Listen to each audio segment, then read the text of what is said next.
This slideshow is meant to get you ready to listen to the 4 speeches that we have about race in contemporary America.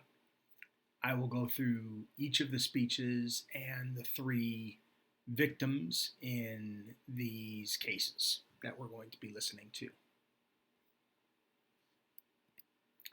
This is George Floyd. He's on the top left, and Trayvon Martin is underneath him. And to the right is Jacob Blake.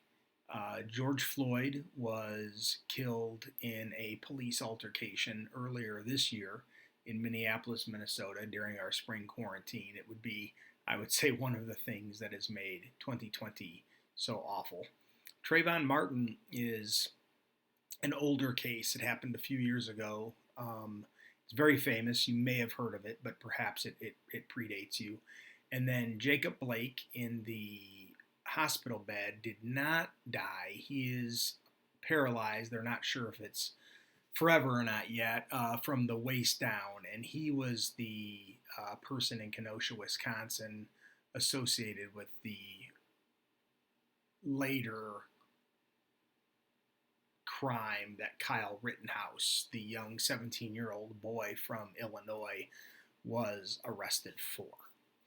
I'm going to read you, because I want to stay as objective as possible, I want to read you just the first paragraph for each of these men on Wikipedia. So, George Floyd was an African-American man killed during an arrest after a store clerk alleged he had passed a counterfeit $20 bill in Minneapolis. A white police officer named Derek Chauvin knelt on Floyd's neck for a period initially reported to be 8 minutes and 46 seconds. After his death, protests against police brutality, especially toward black people, quickly spread across the United States and internationally. Jacob Blake. On August 23, 2020, Jacob S. Blake, a 29-year-old African-American man, was shot and seriously injured by police officer Rusten Sheskey in Kenosha, Wisconsin. Sheskey shot at Blake's back 7 times when Blake opened the driver's door to his SUV and leaned in. 3 of Blake's sons were in the back seat at the time.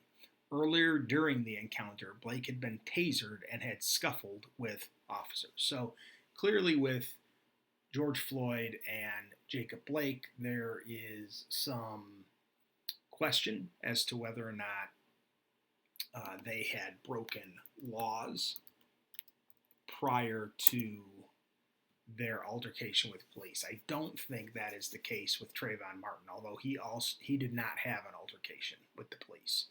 Trayvon Benjamin Martin was a 17-year-old African-American from Miami Gardens, Florida, who was fatally shot in Sanford, Florida, by George Zimmerman. Martin had gone with his father on a visit to his father's fiancée at her townhouse at the retreat at Twin Lakes in Sanford. On the evening of February 26th, Martin was walking back to the fiancée's house from a nearby convenience store. Zimmerman, a member of the Community Watch, saw Martin and reported him to the Sanford police as suspicious. Several minutes later, there was an altercation, and Zimmerman fatally shot Martin in the chest. So the first speech that I'm going to have you watch is a speech that The Rock just recorded on his phone, and then Good Morning America picked it up. It's about 8 minutes long, and